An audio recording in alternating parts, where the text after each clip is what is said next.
Hello, this is Paula at the Giodone Library, and this is Paula's Picks. And today I have books about imaginary friends. Have you ever had an imaginary friend?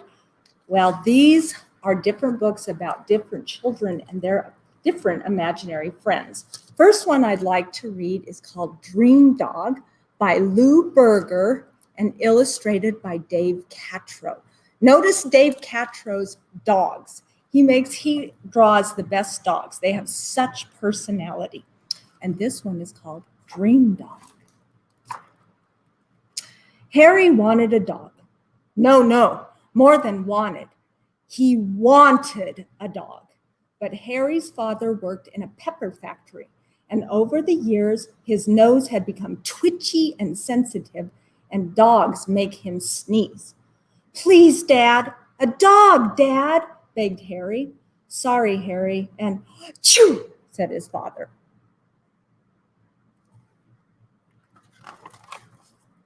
Harry's father loved him very much, so one day he brought home a pet he hoped would make his son happy, a lizard that changed colors. The lizard only moved twice a day, and sometimes Harry couldn't see it because it would become the color of the rug or his pajamas. When he took it out to play, it would turn as green as the grass or as gray as the sidewalk. And once it was almost crushed by Mrs. Kibble's shopping cart. Harry tried to like the lizard, and he did a little. He just didn't love it. But he had a friend, Matilda Gold, who looked at it once and loved it deeply.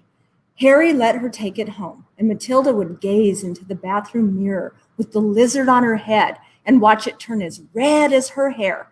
But Harry still wanted a dog. One dogless day, he had an idea. He would put on his X-35 infrarocket imagination helmet and create a dog from deep within his own brain. The X-35 was made out of an old football helmet with lots of silvery aluminum foil that stuck up, zigzagging like bolts of lightning. Harry placed it snugly on his head, sat on his bed, closed his eyes, and hummed. And as he hummed, something began to pop into the world. Paws, a wet nose, an ear, another ear, tail, tongue, a scruffy body with 3 microscopic fleas, and then a big, friendly head with loving eyes. And there it was. A dog that looked like all the dogs that Harry had ever dreamed. And Harry opened his arms and cried out, "Waffle!" And Waffle flew into his open arms. They ran up the stairs and down the stairs and all around the park. From then on, Harry and his dog did everything together. They chased the clouds that scooted across the sky. They played hide and seek, and Waffle would scamper deep into the park where Harry couldn't find him. But then Harry would give his special whistle, and Waffle would come bounding out, ears flapping. At night, Waffle would jump onto Harry's bed and snuggle close, protecting Harry from the shadows and the creakings. And when Harry went for a ride in his father's car, Waffle was there too. "Open the window, Dad. Waffle likes to stick his head out and smell everything." "Oh," said his father, pushing the button and looking into the rearview mirror. Harry sometimes used his father's favorite big hairbrush to groom Waffle's fur. "He likes the feel of it," explained Harry, "on his fleas." "Waffle has fleas?" asked his father. "Yes, they're hard to see. We might have to give him a shampoo." "Oh," said his father. One day, Harry and Waffle were skipping past Matilda Gold's house. Matilda was lying on her lawn, the lizard next to her on a piece of blue construction paper. She watched Harry talking to Waffle and said, "That's not a real dog, you know, Harry." Harry didn't answer. He just scratched behind Waffle's ear. because he knew Waffle loved that. "I can't see him," said Matilda. "No one can." "Well, I can hardly see Galileo." Galileo was the name of the lizard. "Well, that's his natural protection," explained Matilda. "He takes on the color of the world." "So does Waffle," said Harry. "He's the color of everything. Fetch, Waffle." And he threw a stick, and Waffle raced after it. See the blue lizard? Then something happened at the pepper factory that changed Harry's world. His dad sneezed during a very important meeting, such a stormy sneeze that it blew 6 pencils, 2 cups of coffee, 9 donuts, and 247 paper clips off the table. It even blew Mr. Thistle's sitting in his executive letter swivel chair 53 times around and around. Mr. Thistle was very angry and told Harry's father to leave the pepper factory forever. 1 week later, Harry's father found another job at the local ping pong ball warehouse. Moving from pepper to ping pong balls made all the difference to his nose. Walking home one afternoon, thinking of Harry, his dad wandered into the Take Me Home animal shelter. He didn't sneeze. So on Harry's birthday, his dad brought him a big surprise. A dog, a real live dog. And when the dog saw Harry, it jumped all over him, and Harry could feel its real hot breath, its thick golden fur, and the pounding of its heart. There's the new dog, but look at Waffle. Look at Waffle's face. Now, Harry had 2 dogs. He tried to introduce them, but the new dog only looked at Harry, wagging and woofing. "He can't see Waffle," said his father softly. Then he rubbed Harry's head and left the room. "Come on," said Harry. "You can see Waffle." He pointed to the corner. "He's right there. You're a dog. Can't you smell him?" Woof! The dog licked Harry on the forehead. Harry didn't know what to do. He sat for a long time on his bed, thinking. He looked down and saw his X-35 infrarocket imagination helmet. "Yes," he cried, "this should work." And he adjusted it on the new dog's head. Harry twisted the silvery lightning rods and, firmly holding the dog's head, turning it toward Waffle. "Look out there. Concentrate." Suddenly, the new dog barked. "Woof, woof." Now, Harry's father might have thought the dog was barking at the baby squirrel climbing the tree outside the window, but Harry knew that it was barking at Waffle, and that Waffle was barking back. Woof, woof.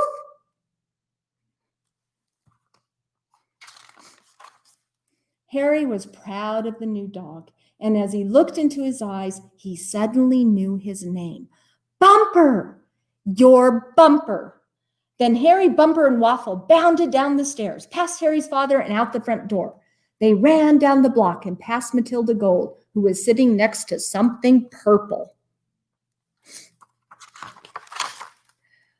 They ran past the pepper factory and through the park. They ran and ran and ran and played together a long, long time until the sun began to set and Waffle suddenly leaped up into the sky to chase a passing cloud.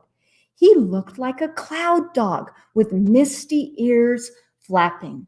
Waffle raced after the cloud, woofing happily, and was gone. Harry was happy that Waffle was happy. "Come on, Bumper," he called. "Want to race home?" Bumper wagged his thick tail. Woof! On the last page, they're reading together. That was Dream Dog by Lou Berger and illustrated by David Catrow. Now, let me read you a different type of book. It is called Jessica, and it's by Kevin Hankes. And I am reading this with the permission of HarperCollins Children's Books. Jessica. Ruthie Sims didn't have a dog. She didn't have a cat or a brother or a sister, but Jessica was the next best thing. Jessica went wherever Ruthie went, to the moon, to the playground, to Ruthie's grandmother's for the weekend. There is no Jessica, said Ruthie's parents, but there was. She ate with Ruthie, looked at books with Ruthie, and took time stacking blocks with Ruthie, building towers. If Ruthie was mad, so was Jessica. If Ruthie was sad, so was Jessica. And if Ruthie was glad, Jessica felt the same way. When Ruthie accidentally spilled some juice, she said, Jessica did it, and she's very sorry. When Ruthie's parents called a babysitter because they wanted to go to a movie one night, Ruthie said, Jessica has a stomachache and wants you to stay home. And when Ruthie turned 5, it was Jessica's 5th birthday too. There is no Jessica, said Ruthie's parents, but there was. She went to bed with Ruthie, she got up with Ruthie, and she stayed with Ruthie all the while in between. On the night before the first day of kindergarten, Ruthie's mother said, I think Jessica should stay home tomorrow. Ruthie's father said, you'll meet a lot of nice children. You can make new friends. But Jessica went anyway. Jessica wanted to go home so badly that Ruthie had to hold her hands and whisper to her. When the teacher announced everyone's name, Ruthie and Jessica weren't listening. Jessica crawled through a tunnel with Ruthie. She took a nap with Ruthie, and she shared Ruthie's paintbrush during art. When all the children lined up 2 by 2 to march to the lavatory, Jessica was right next to Ruthie. A girl came up to Ruthie and stood by her side. Can I be your partner? She asked. Ruthie didn't know what to say. My name is Jessica, said the girl. It is, said Ruthie. The girl nodded. Mine's Ruthie, said Ruthie, smiling. And they walked down the hallway hand in hand. Ruthie Sims didn't have a dog. She didn't have a cat or a brother or a sister, but Jessica was even better. I love that. So Jessica was an imaginary friend at first, huh? But then there was a real Jessica. So my next book is called Little Mole's Wish, and it is by Sang-Hyun Kim. Little Mole's Wish. This is a little different from the other two. On the day the first snow came, Little Mole was headed home by himself. He came across a small snowball. Hi, he said, greeting the snowball with his nose.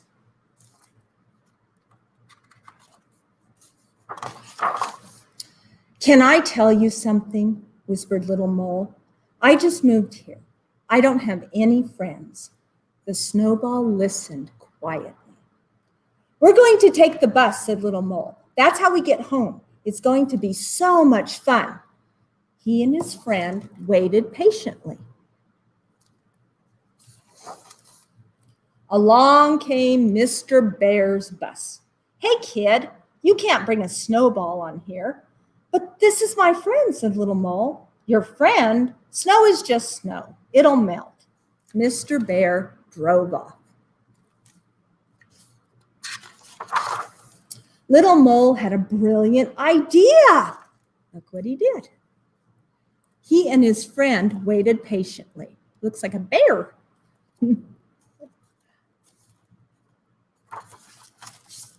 Along came Mr. Fox's bus.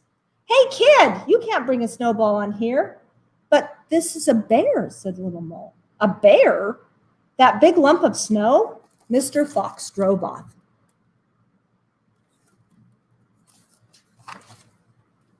Little Mole had a brilliant idea. He and his friend waited patiently. Night fell. "Look, a shooting star!" exclaimed Little Mole. "Grandma says a shooting star makes your wish come true. I hope my wish comes true." "Are you cold? Here, you can wear my hat. I'm sure the bus will be here soon." Along came Mr. Deer's bus. "Look at you two. You must be freezing. Hop on or you'll catch cold." It was so cozy and warm on the bus. Little Mole grew sleepy. When Little Mole woke up, he was all alone. "Mr. Deer, have you seen my friend?" "I think he already got off," said Mr. Deer kindly. "You should really hurry home. Your family must be worried." "I didn't even get to say goodbye," Little Mole thought. He trudged home slowly. "There you are, little one. You're frozen solid." Grandma folded Little Mole into a warm embrace. As always, she listened quietly as Little Mole told her about his day. "I wish I could help," she said. That night, Little Mole couldn't fall asleep. Where did my friend go? The next morning, Little Mole heard Grandma calling, "Little one, come look! You have a special visitor."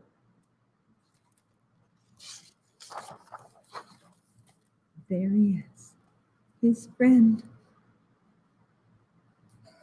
So what was he? Did he really come alive with the shooting star? Or maybe Grandma helped make him? I don't know. What happened with his imaginary friend? That's called Little Mole's Wish. I have one more. It's called Dream Friends, and it is written and illustrated by Giodone. Dream Friends. Once there was a little girl named Melody, and she had a very special friend.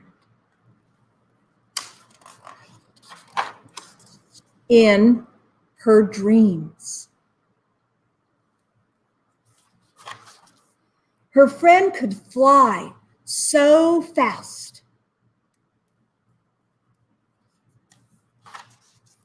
He surprised her with lovely things.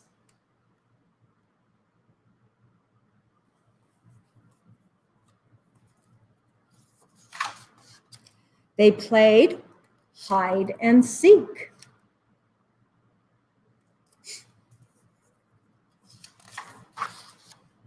They watched fireworks.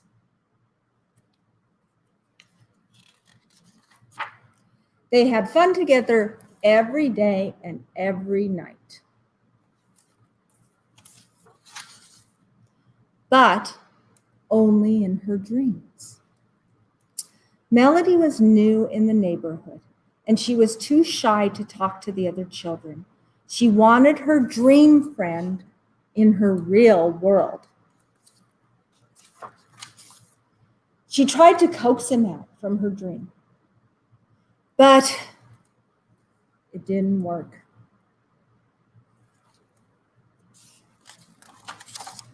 One day, she was at the playground, feeling lonely. She wished her friend were with her. She thought about the fun that they had in her dreams the night before. She closed her eyes. She danced their dance. She felt her friend was with her. "Is that a new game?" someone asked. Melody opened her eyes and saw a new girl. "Can I play with you?" the girl asked. So Melody taught her the dance she learned from her friend. Soon everyone on the playground was dancing with them. There was no magic like in her dreams, but it was magical.